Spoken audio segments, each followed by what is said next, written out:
Olá a todos que nos acompanham. Começa agora mais um Entrevista ao Vale. Desta vez, nossa conversa é com Gilberto Câmara. E quem é Gilberto Câmara? Gilberto Câmara é formado em Engenharia Eletrônica pelo ITA, é mestre e doutor em Computação Aplicada e pesquisador em Geoinformática, Análise Espacial e Modelagem do Uso da Terra. Isso bem resumidamente num currículo absolutamente extenso. Gilberto Câmara também foi diretor do INPE entre 2005 e 2012. É isso. Bom dia, Gilberto. A primeira pergunta que eu lhe faço é: onde o senhor está atualmente, em que cidade do país, e qual é a atividade que o senhor exerce atualmente? Bom dia. Xandu, bom dia a todos os amigos, digamos, toda a equipe que segue aí o trabalho do Vale. Primeiro, quero agradecer ao Xandu e também ao Vale pelo apoio que tem dado às instituições de pesquisa como o INPE. O caderno especial publicado na última semana foi excelente, muito bem elaborado, muito bem feito. Então, quero dar os parabéns à equipe do Vale, em primeiro lugar, pela excelente qualidade do jornalismo feito na região.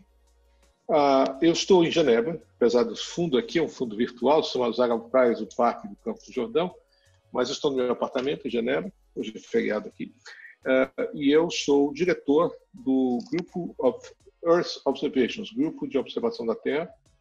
O GEO, como é o acrônimo aqui, é uma organização ligada às Nações Unidas que trabalha para disseminar o uso de dados de satélites sobre o nosso meio ambiente, para atender às diversas demandas, o Acordo de Paris, a redução das mudanças climáticas, a segurança alimentar, a questão da desertificação, água, as grandes demandas e no fundo, a transformação toda que nós estamos vendo aí no planeta nesses últimos anos, com o crescimento da população, urbanização, o crescimento da demanda por recursos naturais e, eventualmente e diretamente, evidentemente, no caso do Brasil, o caso do desmatamento, que é talvez o fenômeno mais sério ambiental do Brasil hoje. É isso que eu faço e eu trabalho para, no fundo, apoiar os países.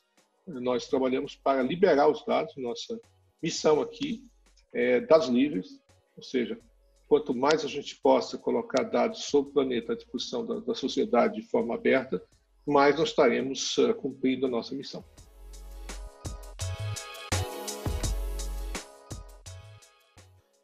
Professor, o senhor citou a questão dos dados do desmatamento. O senhor trabalha justamente para essa divulgação dos dados. Como é que repercutiu, então, aí na Europa, no ano passado, a crítica que o presidente Jair Bolsonaro fez aos dados do desmatamento, depois a consequente demissão do então diretor do INPE, Ricardo Galvão, justamente por contrapor publicamente o presidente, e o que vem acontecendo desde então com a questão do desmatamento no Brasil. Como é que o senhor vê essa questão toda e como é que isso repercutiu na Europa? Olha, eu não sei se por conta do fundo de distanciamento, né, e até de viagens na pandemia, difícil para os brasileiros tomarem noção do desastre, vamos dizer assim, político, desastre diplomático que tem sido a condição do governo Bolsonaro na área ambiental. O Brasil trabalhou durante décadas para mostrar que era um país que tinha capacidade de gerenciar o seu meio ambiente de forma sustentável. Baixamos o desmatamento da Amazônia com grande esforço. E as ações do governo Bolsonaro, ações e declarações, tudo junto, né? Mas o aumento do desmatamento, garimpo ilegal, as queimadas no Amazônia e no Pantanal, estão gerando estão, no fundo, destruindo, e o termo talvez seja esse mesmo, a reputação brasileira. Tínhamos excelente reputação. Eu trabalho há muitos anos em relações internacionais, quando fui diretor do INPE, agora como sentado no cargo em que eu converso com gente do mundo inteiro, dos Estados Unidos, a China, Japão, Indonésia, a comunidade europeia, todos estão espantados, porque não é natural que um país que tenha lutado tanto para construir uma liderança de respeito internacional jogue esse trabalho de gerações em troca do nada, porque não se está conseguindo nada em troca. Quer dizer, a demissão do professor Galvão, as críticas ao INPE, elas não trouxeram, se você poderia admitir, num cenário de política assim, vamos dizer assim, de poder, que isso foi o preço que se pagou para ter um acordo econômico, uma melhoria de alguma coisa, mas nada. Foi uma atitude não republicana, ou seja, uma atitude que não constrói para o futuro. E, de certa forma, então, infelizmente, eu me sinto até constrangido aqui, porque, se por um lado o Brasil é reconhecido pelo tudo que fez na área ambiental nos últimos 30 anos, hoje o Brasil é visto negativamente. Vem Madonna, vem o Leonardo DiCaprio, vem os governantes, vem Angela Merkel, vem o Papa, o Macron, o secretário-geral da ONU, todos dizendo não é possível o que está acontecendo no Brasil. É um desastre em todas as dimensões. Desastre político, desastre diplomático, desastre econômico. É muito triste e eu gostaria muito que a população tivesse, o povo brasileiro tivesse noção das consequências negativas que isso vai ter para o país.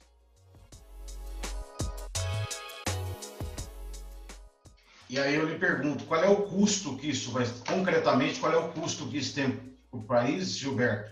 E, além disso, como é que o senhor responde a afirmação, somente do presidente, que diz o seguinte, nações da Europa não podem criticar o Brasil do desmatamento, eles desmataram muito mais do que nós. Quer dizer, qual é o fundamento lógico desse tipo de declaração e o custo concreto de que essa política vai ter para o país? Em todas as áreas, econômica. Essa declaração ela não tem muito sentido, porque você atribuir, esse é um dos aspectos importantes, é atribuir a falta de ação do presente aos erros do passado, os erros dos outros. É como se você diz assim, eu não vou querer um acordo com a Alemanha porque lá teve o Hitler e teve os campos de concentração. Então, a Alemanha vai pagar pelo resto da vida por fato, embora hoje seja um país absolutamente democrático e lute para exterminar qualquer ranço de nazismo, você faz a Alemanha pagar pelo que aconteceu em 1940. A mesmo modo, realmente houve. Mas hoje, a Europa, há muitos anos que as florestas da Europa estão crescendo.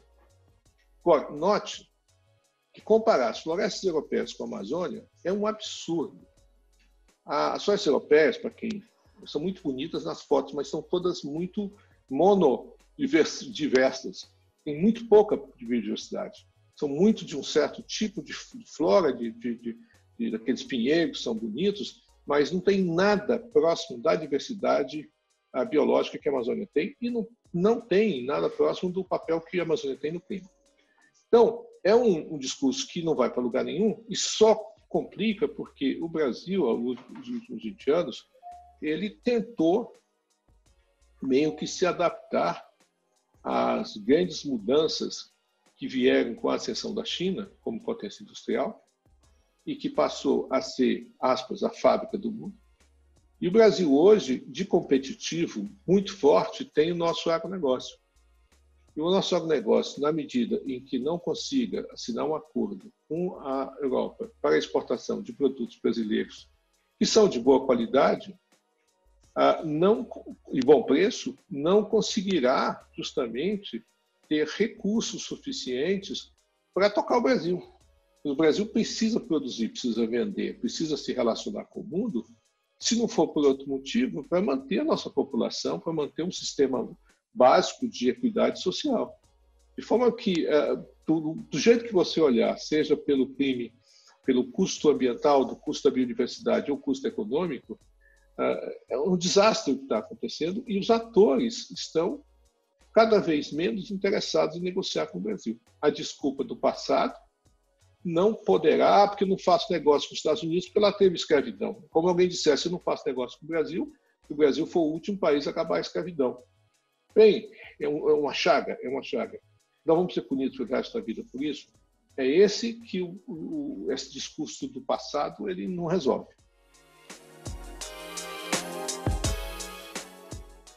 Professor, um outro professor que também é muito ligado ao INPE, o Carlos Nobre, ele defende a tese de que se a degradação da Amazônia atingir um percentual X, 25% a 30%, ela é reversível.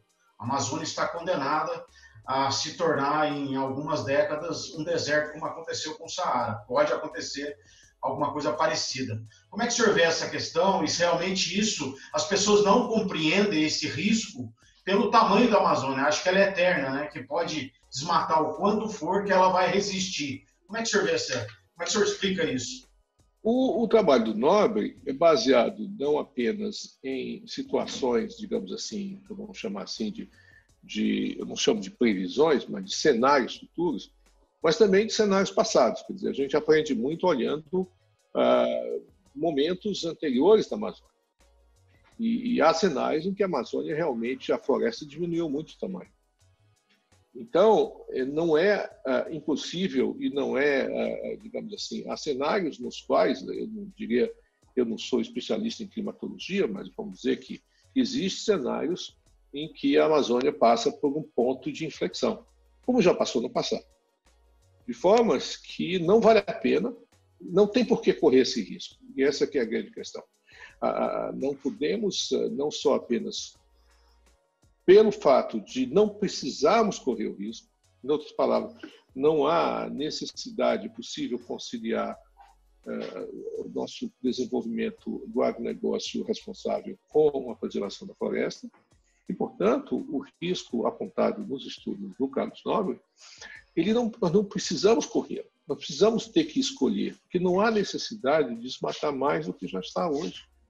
Então, é possível que sejam 25, 30, 40, 45, as incertezas da ciência são muito grandes, mas não vale a pena, é tão simples quanto isso, não é algo que a gente precisa dizer, não, até aqui eu vou, não precisa mais, nós estamos exportando, tem frentes de avanço do agronegócio em outras áreas, no Cerrado, Mato Piba, para que continuar insistindo numa degradação que, no fundo, traz poucos benefícios para a economia brasileira.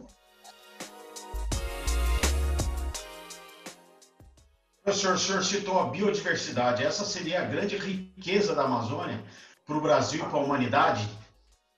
Olha, eu não queria colocar em termos de riqueza, porque riqueza você supõe dinheiro, né? Sim. Eu diria que existe um valor intrínseco na biodiversidade. É obviamente que preservar a biodiversidade da Amazônia tem vários aspectos. Um deles seria a apropriação, que já se faz hoje em escala muito modesta, como é o caso da Natura, o caso do açaí, se faz em escala modesta em termos econômicos, digamos assim, dos produtos naturais da floresta. Mas o mais grave na Amazônia não é tanto a riqueza, mas o que se perde com o desmatamento. Se perde as emissões, se perde parte do papel que a Amazônia desempenha no clima global, e se perde também uma coisa que tem um valor não mensurável, que é o bem, a gente poderia dizer, o bem-estar ambiental. Por que é interessante para um país como os europeus, a Dinamarca, a Alemanha, fazer negócios com o Brasil? Porque eles são muito preocupados aqui com fontes responsáveis de produção de alimentos, de bens, etc. E isso, quer dizer, a preservação da Amazônia, a riqueza da Amazônia está naturalmente nos produtos naturais, mas eu não queria colocar a um valor intrínseco, um valor climático, há um valor comercial, mas há também um valor de negócios. O americano tem um termo que faz muito isso, chama soft power. É como diz os estudiosos americanos, que diz o seguinte: os filmes de Hollywood, o rock and roll, tiveram um papel não negligenciável na queda do comunismo.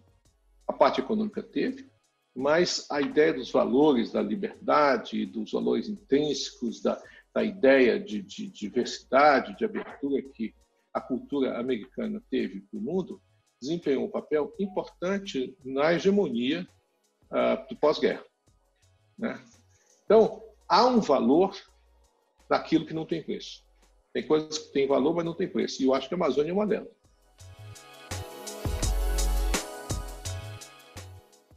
Professor, vamos mudar um pouquinho de assunto, falar do INPE, que o senhor conhece tão bem. O senhor é um dos candidatos, um dos 9 candidatos que passou aí pelo processo de seleção. O Ministério já está com a lista tríplice dos 3 candidatos indicados pelo comitê de busca, né, comitê de seleção. Essa lista passa agora, a partir de agora, não é pública mais, nós não sabemos quem são os 3, mas eu conversando com pessoas do INPE, eles disseram que é por hábito o próprio INPE consultar essas 3 pessoas para que elas saibam que elas estarão na lista, para não correr o risco de uma delas não quero mais, né? Não quero participar mais. Bom, a minha pergunta é, o senhor está nessa lista? O senhor tem alguma informação, se está ou não? E o senhor acha que tem alguma chance? Jadu, eu vou ser muito sincero com você. Eu acho que eu tenho que ser sincero com... Eu não vou dizer se eu devo ou não estar nessa lista. Cabe ao comitê de busca. Eu digo que quando eu perguntei ao presidente do comitê de busca quais eram os critérios que ele ia escolher, se os critérios eram políticos e os critérios eram técnicos. Ele disse, não vamos aplicar critérios de excelência científica. Então, eu tenho excelência científica comprovada, com papers, etc. Eu fico tranquilo quanto a esse critério. Evidentemente que no critério político, que não é do comitê de busca, mas sim do Ministério, a minha possibilidade de ser diretor do INPE é baixa. Eu sou franco a esse respeito, porque, obviamente, há um viés que nós vemos, não é no INPE, é no Brasil inteiro, na escolha de dirigentes de instituições públicas. E esse viés tem a ver com uma expressa ideologia. Quer dizer, na realidade, não é questão de ser direita ou de esquerda, mas de professar uma coisa que não é esperada no diretor do INPE, que é professar uma obediência à diretriz do governo Bolsonaro. Eu digo assim, eu trabalhei no INPE na época da ditadura, no governo Sarney, Fernando Henrique, Lula, Dilma, etc. Então, nunca me pediram para eu dizer assim, não, eu obedeço ao governo do Fernando Henrique ou do PT ou da ditadura. Quando eu era diretor, eu fui diretor na época de Lula presidente. Eu nunca perguntei para a minha chefe de gabinete, doutora Virginia, quem ela tinha votado para presidente. Os meus diretores de área, da espacial, da engenharia, da observação da Terra, nunca perguntei em que eles votaram. Eu não quero saber quem se votou para presidente. Isso aqui nós não estamos fazendo eleição, nós estamos fazendo ciência para o Brasil. Então, não tinha nenhum critério, nem sei que eles votaram, nem antes nem depois. Isso não era um critério de escolha. E na minha época também não foi.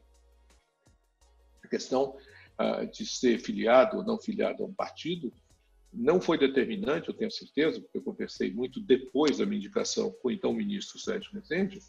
Não houve qualquer... Ele não consultou nenhum político, não perguntou para ninguém, não perguntou se era filiado a partido A, B ou C. E, portanto, havia uma separação. Hoje, não. Hoje a questão não é só ser filiado a um partido. Você pode até filiado ao PSL, por hipótese. Mas se a pessoa está disposta a obedecer cegamente diretrizes, e como aconteceu no caso dos ministros da Saúde, por exemplo, de vários servidores que saíram porque disseram, não, isso aqui não é razoável. A minha chance é muito pequena, eu sou muito tranquilo quanto a isso, agradeço a oportunidade que tive aí de conversar, fui candidato também para poder conversar com a comunidade e sinto-me totalmente, vamos dizer assim, respeito muito o pessoal do Comitê de Busca e tenho certeza de que não é nem uma questão do ministro Marcos Pontes, é uma questão do governo que busca a obediência e não a competência. Paciência. Esse é o mundo que a gente vive, amanhã vai ser outro dia.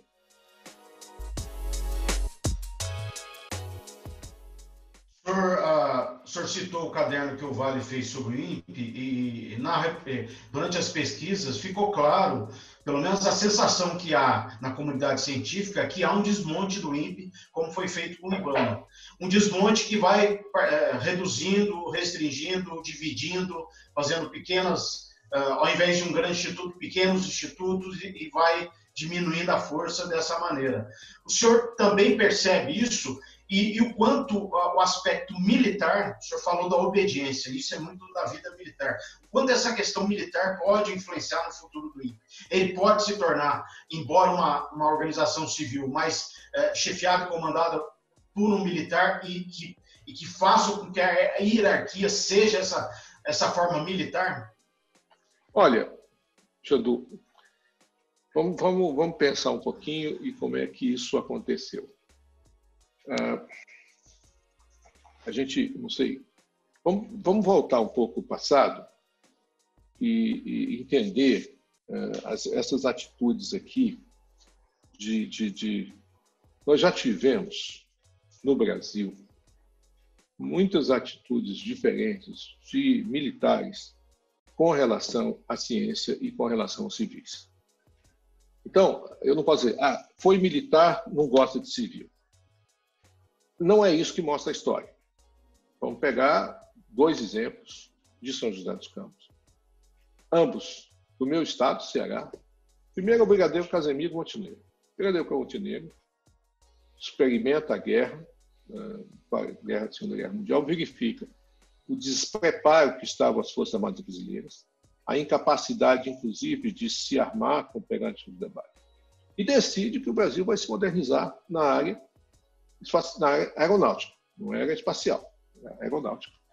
E cria o CTA, e a primeira coisa que ele cria como Centro Técnico Espacial é uma escola de engenharia civil, com alunos civis, com professores civis, trazendo professores do mundo inteiro, porque ele dizia o seguinte: não, isso aqui eu não estou preparando militares, eu estou preparando a inteligência brasileira. E a inteligência não é militar.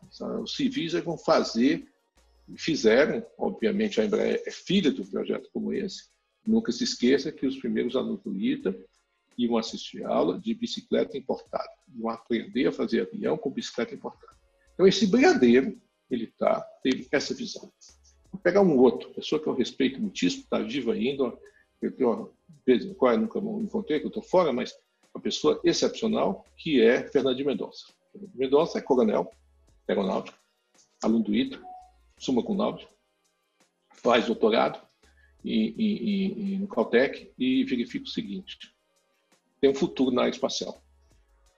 A área espacial futuro vai ter informações importantes para o Brasil e nós vamos montar um instituto para trazer os benefícios da área espacial para o Brasil. Mendonça monta o INPE civil. É um coronel da Força Aérea. Mas ele não estava pensando, porque eu tenho que ser militar. Não. Ele mesmo dizia, não, a questão agora é a seguinte: os militares precisam da inteligência civil. E formam uma escola, formam um instituto civil. Então, nem sempre foi assim. Os militares têm os projetos deles. E parte da questão, inclusive, tem a ver com, assim, 2 momentos dificílimos. Então, assim, os militares tiveram, aí houve um erro, vários erros, de parte a parte, vamos pegar só. A primeira foi a ideia de que os militares queriam dominar o programa espacial. Dominar o programa espacial sem ter a competência para tal. Sempre houve grandes lutas no programa espacial, dos militares querendo dominar os civis no programa espacial, disfarçando uma certa, eu vou ser franco, incapacidade dos militares em levar a cabo atividades que são melhor feitas nos civis. E aí eu abro um parênteses. Quando se lança o Sputnik, 1957, 58, a primeira reação dos militares americanos foi: nós vamos fazer um. Aí a Marinha Americana montou um programa de foguetes. Quando lançou, o foguete explodiu na base. Aí a Força Aérea montou um programa de foguetes. Lançou e explodiu na base. Aí o presidente americano, que era nada mais do ministro de guerra, o general Eisenhower, falou: chega, eu vou criar uma instituição civil para fazer o programa espacial americano, e criou a NASA. O resto é história. Então, o Mendonça sempre dizia: pesquisa militar não se faz em centros militares. Faz em centros civis contratados pelos militares. Então, essa lição, digamos que do Mendonça, do Montenegro, ela não foi absorvida.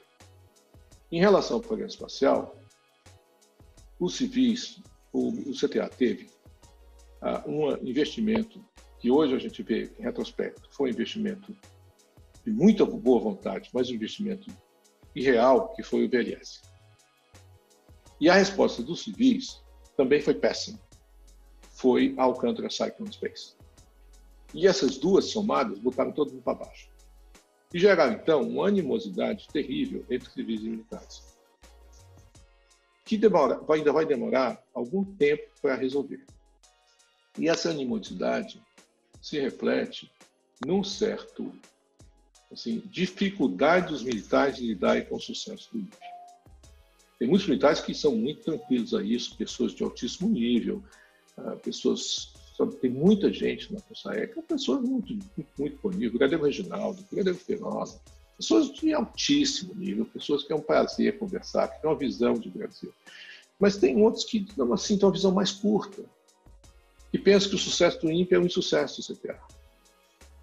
E agora que, por acaso, todos os órgãos do Programa Espacial são do lado militar, o ministro, o diretor do INPE e o presidente da agência, aí eles não conseguem lidar com a ideia de que precisam investir num instituto civil, porque tudo, inclusive a inteligência militar, se beneficia da capacidade civil.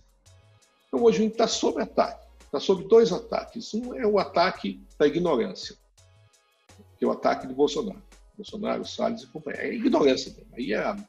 Aí é a burrice. O outro é o ataque de, digamos assim, agora é a nossa vez, que é um pouco representado pela gestão da AEB e um pouco pela atual governança do programa espacial. Nossa vez, sim, vamos lançar o nosso satélite, vamos comprar o nosso satélite, que não vai levar a lugar nenhum. Então, a dimensão do INPE, ela é um processo cíclico. Eu não vejo como um fim. O INPE não vai acabar.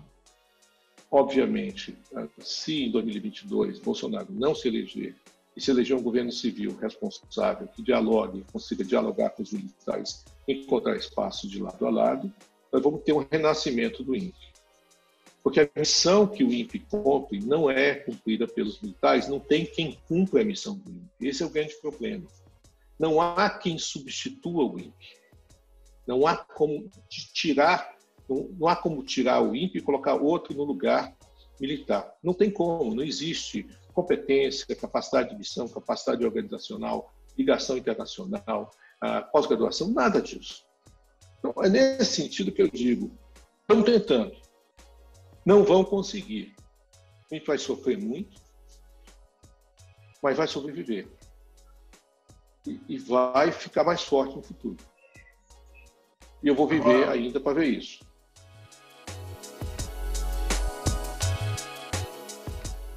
Professor, qual é o risco? Agora vamos falar de queda no orçamento da ciência de modo geral, do INPE em particular, a AEB também reduzindo pesquisa. Qual é o risco que o país, imaginando que hoje a tecnologia evolui de uma forma muito mais rápida do que há 10 anos atrás, né? Qual é o risco que o país corre ao deixar de fazer ciência, ao deixar de investir na ciência? Muito alto. Muito alto. Mas eu acho que, ao mesmo tempo, na equipe atual do INPE, muita gente de bom nível que está se reorganizando para encontrar as brechas. Vou citar um exemplo, né?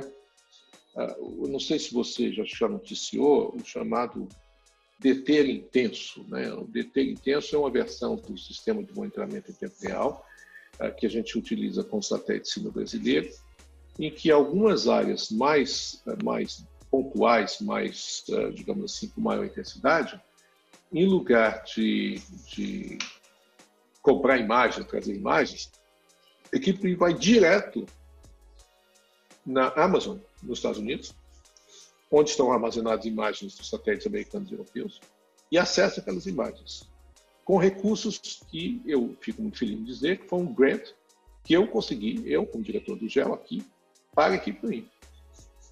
Então a equipe do INPE se reorganiza para, dentro de cenários difíceis, manter a sua capacidade de inovação. Então, eu digo o seguinte, é um desafio, o INPE está enfraquecido? Está.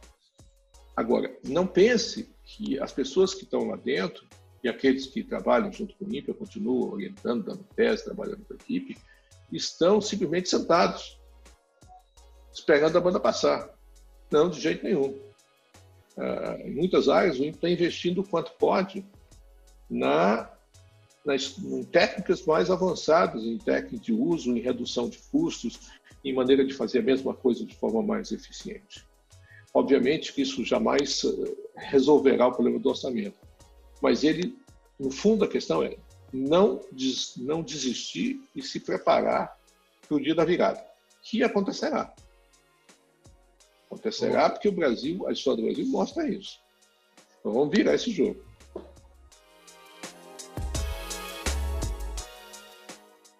Professor, podemos dizer que lutar por inovação e ciência no Brasil atualmente é participar da resistência, é resistir? É resistir. Mas é resistir a partir de uma base intelectual. Vamos só. A gente sempre tem que olhar no todo, né? Na escala de 40 a 50 anos. A base intelectual brasileira volta 50 anos no tempo, para 1970. E compara o que existia de capacidade instalada, de capacidade técnica, não só no INPE, eu digo no Brasil. Pega São José dos Campos. Até bem pouco tempo, São José tinha uma universidade particular, a Univap. Agora, nós temos campos da Unifesp, nós temos campos da Unesp, nós temos campos da universidades federais, nós temos o Instituto Superior de Ciência e Tecnologia, nós temos um parque tecnológico. Se construiu uma capacidade brasileira. Então, obviamente que eles não estão na situação ideal, mas eles também não morreram. Eles estão lá dando aulas, formando gente com capacidade. Então, o Brasil, ele tem elementos que, talvez a palavra resistir seja uma palavra usável aqui, mas de remontar algo que é inusitado. Note, o governo militar, com todos os defeitos, não é governo contra a ciência. Ele apoiou o INPE, apoiou a Embraer, apoiou a Petrobras, apoiou a Embrapa. Nós estamos vivendo uma situação que a gente não pode pensar um pouco, até nos militares enquanto força política nacional e os atuais militares do governo Bolsonaro, que eu faço diferença muito grande. Não são esses os militares que eu respeito. Tem muitos militares que eu respeito, tem muita gente de bom nível, séria lá no CTA, na Força Aérea, gente que merece respeito, a começar pelo Brigadeiro Montenegro e pelo Coronel Mendonça, de forma que eu acho que há elementos de, digamos assim, que a longo prazo, se nós ficarmos vivos, e vão promover uma reconstrução do INPE. Professor, última pergunta. Desculpa, só uma coisa, Xandu. Tem dinheiro. Eu estou aqui sentindo. Eu estou sentado e estou vendo o seguinte. Se tivesse um clima mais positivo, o INPE estava sobrando dinheiro. O que tem de gente querendo investir em instituições sérias como o INPE, que promovem desenvolvimento sustentável, tem dinheiro no mundo para promover essa iniciativa, é um absurdo. Então, não será por falta de dinheiro que o INPE vai morrer.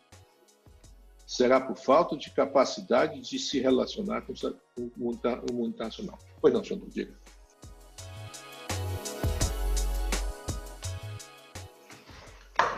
Agradecendo a participação do senhor aí, e cedeu uns minutos do seu tempo. Como última pergunta, o senhor abriu a entrevista falando da pandemia, eu lhe pergunto, como é que o senhor está enfrentando esse momento da pandemia e quanto ela vai impactar na ciência no mundo e no Brasil, no avanço da ciência? O senhor acha que vai haver algum impacto, algum atraso, alguma coisa nisso? Você tem dois lados, né? Um, que a pandemia teve um lado didático. Ela mostrou para as sociedades no mundo inteiro o quanto é importante pesquisa em saúde e os serviços únicos de saúde. O quanto você tem que ter um SUS e uns sistemas de pesquisa é necessário quando se trata de um objetivo social. Então, a ciência vai acabar saindo, evidentemente, tem os custos imediatos, né, os custos de recursos que são drenados por outras coisas, mas, a médio prazo, a respeitabilidade da ciência, quando você tem no Jornal Nacional, passa lá 10 minutos discutindo os protocolos de Oxford da vacina, é porque o que a ciência importa. Então, a ciência importa e a população descobriu que a ciência importa. Do mesmo jeito que a crise do Galvão, o Brasil descobriu isso. Então, nessas questões que eu digo que a ciência lida com valores permanentes. Em momentos de crise, de necessidade, a ciência acaba saindo mais forte lá no final. Sempre acontece isso, aconteceu tanto em épocas de guerra, quanto em época de pandemia, quanto em outras épocas, sempre no final. Pensa para não ir muito longe, o Instituto Oswaldo Cruz é um resultado, e a Universidade Federal do Rio de Janeiro, são um resultado da gripe espanhola. Então, a ideia do Fiocruz, a ideia de ter um Instituto Moderno de Pesquisa em Saúde, ela decorre um pouco do que aconteceu na pandemia da gripe espanhola, que faz 100 anos. Então, a ciência é mais forte que a gente pensa. Até porque o GPS aí, o smartphone, qualquer um que duvide da ciência, devia jogar o smartphone dele na janela. Porque o que tem de ciência no smartphone não é brincadeira. Não é isso. Tem que ser otimista, porque senão a gente morre. Verdade, professor. Eu agradeço demais. E obrigado a todos e a todas que nos acompanharam até aqui. Ficamos por aqui. E para saber mais, acesse ovale.com.br. Muito obrigado, Gilberto Câmara. Um abraço. Tchau.